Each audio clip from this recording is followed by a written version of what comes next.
அரைச்சி விட்ட காடை கிரேவி எப்படி செய்யணும்னு வீடியோக்குள்ளே போய் பார்க்கலாம் வாங்க. அதுக்கு சட்டியில் ஃபஸ்ட்டு எண்ணெய் ஊற்றிக்கும்.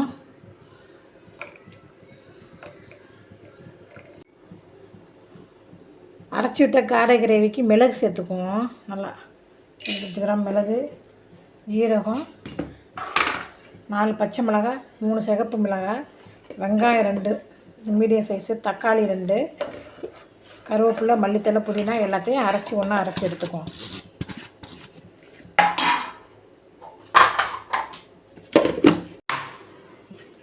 எண்ணெய் காஞ்சிடுச்சு. அரைச்சி வச்சா எல்லாத்தையும் சேர்த்துக்குவோம்.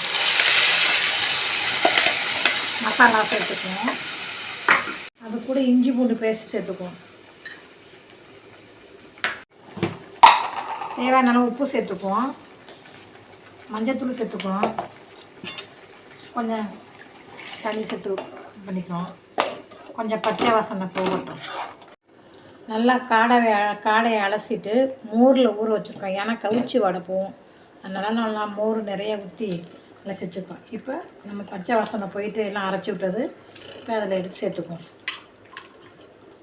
ஒரே மாதிரி செய்யாமல் வித்தியாசமாக நம்ம செஞ்சு சாப்பிட வேண்டியதுதான்.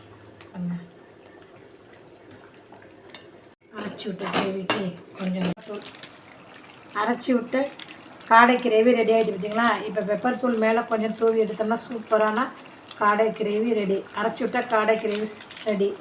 செம்மையாக இருக்கும் பாருங்கள். சூப்பராக இருக்கா? இந்த வீடியோ பிடிச்சிருந்தா லைக் பண்ணுங்கள், மறக்காமல் சப்ஸ்கிரைப் பண்ணுங்கள். எல்லாம் காடை கிரேவி சாப்பிட வாங்க.